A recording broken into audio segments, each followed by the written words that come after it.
Hello students, I am Harish Verma. I am teaching the science subject since last 25 years and I am not here to teach you the science.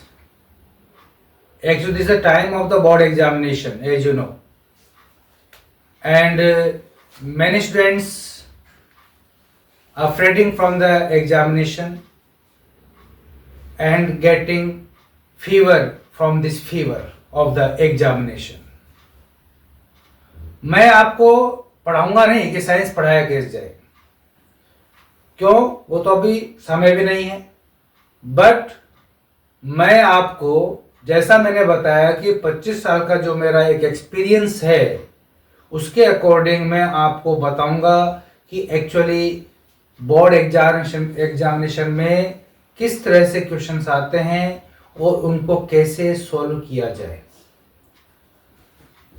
आपको सबसे अच्छी बात तो यह है, CBSE में paper जो है वो लेंदी नहीं होता है। कंप्लीट जो पेपर है वो एनसीईआरटी बुक बेस होता है, तो आपको किसी भी रेफरेंस बुक की कोई जरूरत नहीं है, प्योर एनसीईआरटी बेस होता है।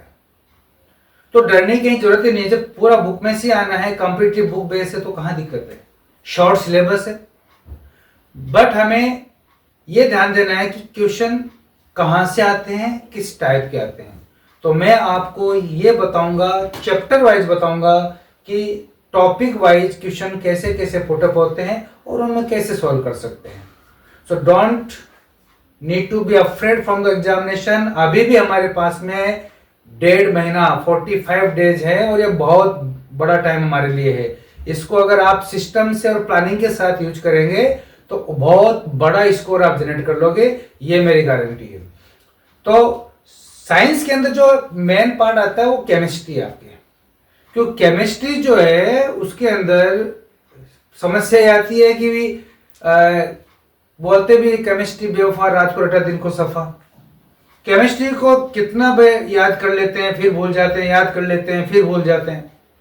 तो मैं केमिस्ट्री का पोर्शन सबसे पहले लूंगा, जिसमें आपको मैं बताऊंगा कि किस तरह से हम इजी वे में क्वेश्चन सोल्व करेंगे। तो सबसे पहले जैसे आपका फर्स्ट चैप्टर है chemical reactions and equations. Chemistry के अंदर बहुत सारा जो वेटेज है वो एक्टिविटीज का रहता है।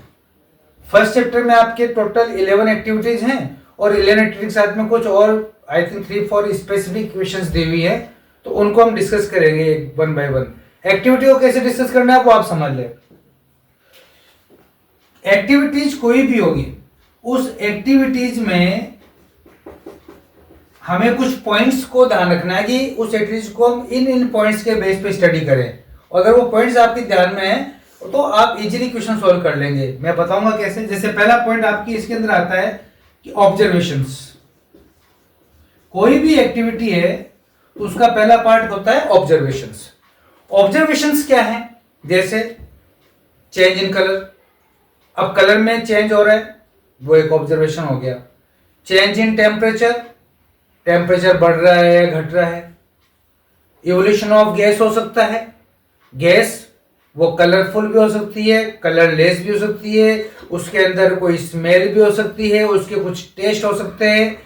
तो जैसे hydrogen burns with pop sound, CO2 evolve with effervescence, turns lime water milky. तो ये स्पेसिफिक है, ऑब्जर्वेशन है ये सब। Formation of insoluble substance, precipitation, ये सब ऑब्जर्वेशन है।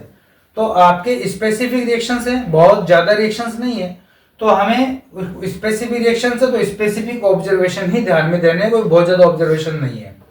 सेकंड थिंग आपके इसके अंदर आता है ऑब्जर्वेशन बाद में balanced chemical equation. Balanced chemical equation ये आपको लिखने आने चाहिए। तो ये भी कोई नहीं, आप एक एक इक्वेशन को आप 2 बार 3 बार 4 बार लिख के बोल के आप लिखेंगे ना, लैंग्वेज में बोलेंगे फिर लिखेंगे, आपको इमीडिएट लर्न हो जाएगी। बस इसका एक बार राइटिंग प्रैक्टिस आपको करना होगा। And the third point is type, type of reaction. Reaction की जब टाइप की बात आती है तो इसमें 2 तरह अपार्ट आते हैं। एक तो होता है इसका मेन टाइप और एक होता है सब टाइप। मेन टाइप के अंदर जैसे आपके 4 मेन टाइप्स गिवन हैं। जैसे पहला आपके आता है combination reactions, then decomposition reaction, displacement reaction and then double displacement reaction. ये तो आ गई मेन टाइप्स के अंदर।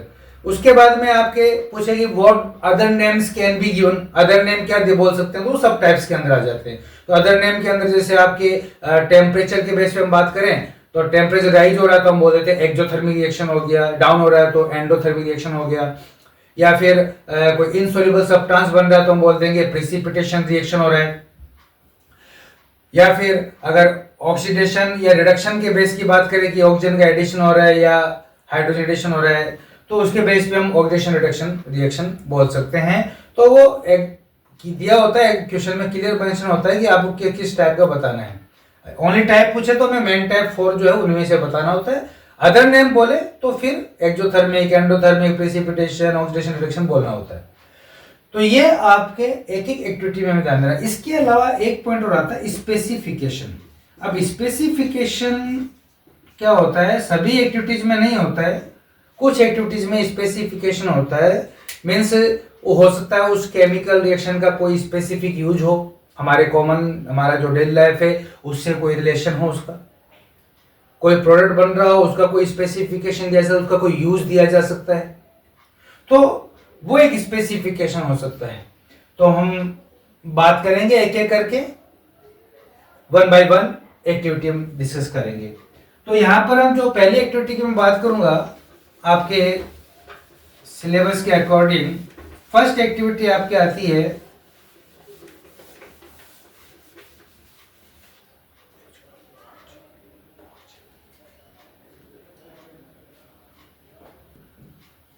फर्स्ट ऑफ ऑल एक्टिविटी 1.1 जिसमें आपको क्या दिया हुआ है, burning of magnesium ribbon. Magnesium ribbon, अब देखो इसमें स्टार्टिंग में स्पेसिफिकेशन है। मैग्नीशियम रिबन को अगर आप डायरेक्टली बर्न करेंगे तो बर्न नहीं होगा, उससे पहले क्या करना होगा, उसको नीड टू क्लीन। तो पहला स्पेसिफिकेशन क्या दे रखा है, need to clean before burning. अब क्वेश्चन यहीं से बन गया, why is magnesium ribbon need to clean before burning. तो यहां पे ध्यान देंगे, मैं बता देता हूं, नॉट ओनली मैग्नीशियम, मैग्नीशियम के साथ में और भी 3 एलिमेंट्स हैं, magnesium, aluminium, zinc and lead.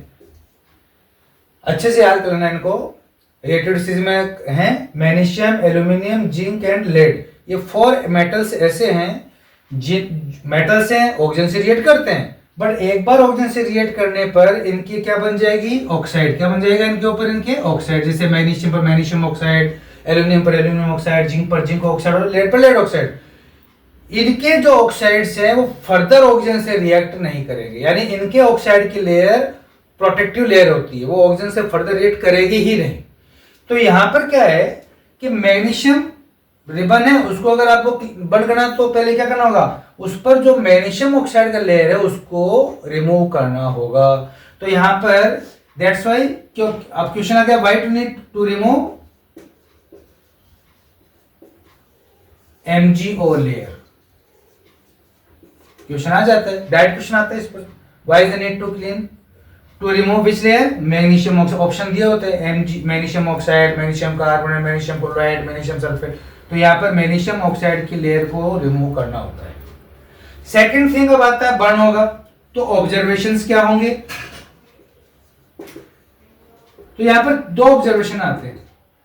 जैसे आप बर्न करेंगे तो क्या होगा, डेजलिंग व्हाइट फ्लेम क्या अपीयर होगी आपको, डेजलिंग व्हाइट फ्लेम।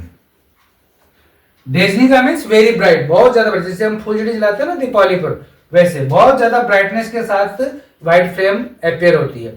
और इसीलिए कहते हैं इसको जब हम बर्न करते हैं, इसको जलाते हैं तो हमें ग्लासेस लगाने होते हैं या फिर हमें keep away from the eyes, eyes से हमें इसको दूर रखना होता है। तो यहाँ पे ध्यान है, एक तो डेजलिंग व्हाइट फ्लेम, क्वेश्चन आ गया, the metal burn with dazzling white flame, तो मेटल कौन सा हो जाएगा, मैग्नीशियम हो जाएगा, ये आइडेंटिफिकेशन हो गया यहीं से। Second, formation of white powder, formation of white powder after burning, last जब बर्न हो जाता है तो बर्न होने के बाद में व्हाइट पाउडर रह जाता है। अब व्हाइट पाउडर क्या हो गया, तो क्वेश्चन यहाँ पे बन जाता है कि metal burns with dazzling white flame and coming to white powder, identify the metal and white powder. तो व्हाइट पाउडर क्या बनेगा, क्योंकि मेटल बर्न हो रही है तो ऑक्सीजन से रिएक्ट कर रही है, और ऑक्सीजन से रिएक्ट करेगी तो क्या बनेगा, मैग्नीशियम ऑक्साइड बनेगा।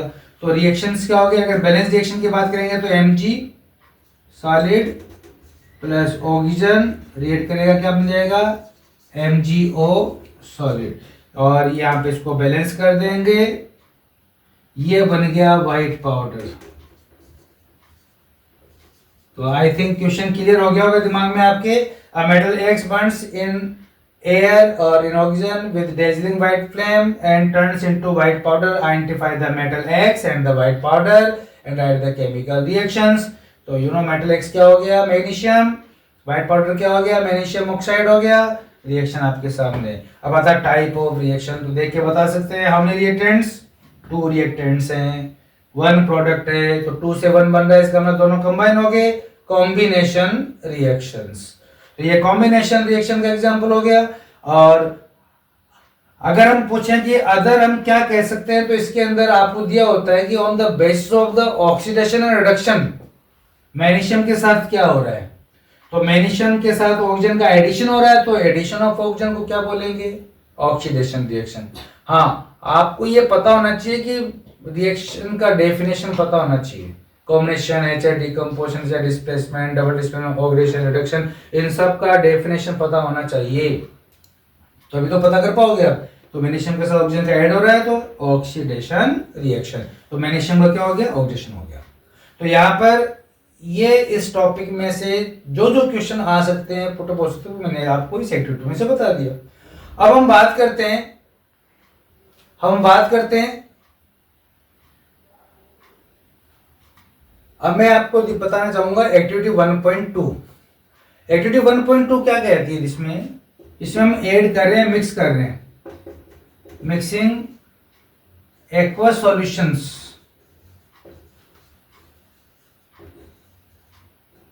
Of lead nitrate and potassium iodide।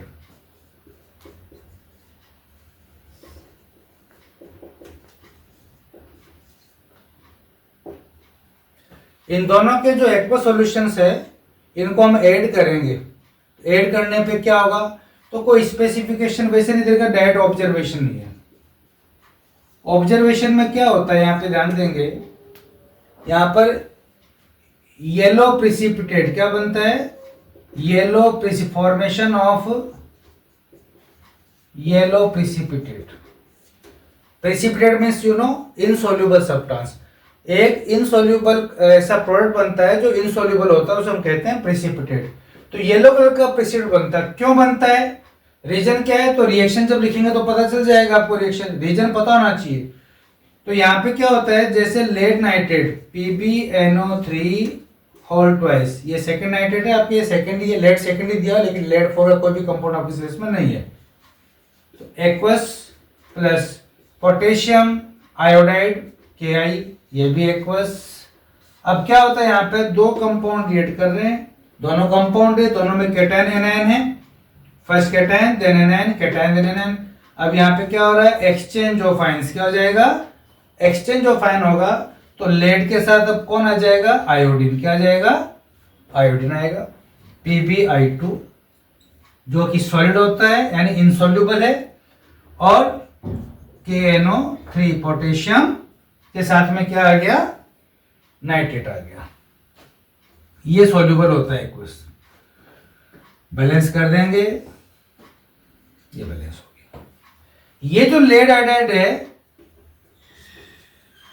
इसको लेड सेकेंड आयोडाइड बोलते हैं, ओनली आयोडाइड बोलोगे इसका मतलब, क्योंकि आपके ओनली सेकेंड वाले कंपाउंड है तो लेड आयोडाइड या लेड सेकेंड आयोडाइड, ये होता है येलो प्रेसिपिटेट। अब क्वेश्चन आ गया एग्जाम में, अलग अलग तरीके से समझें क्या क्वेश्चन बनता है।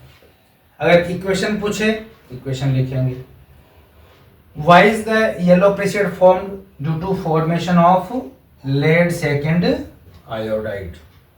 क्वेश्चन बन गया, लेड सेकेंड बनता है इसलिए येलो प्रेसिपिटेट बन रहा है। और क्वेश्चन क्या बन सकता है? Type of chemical reaction.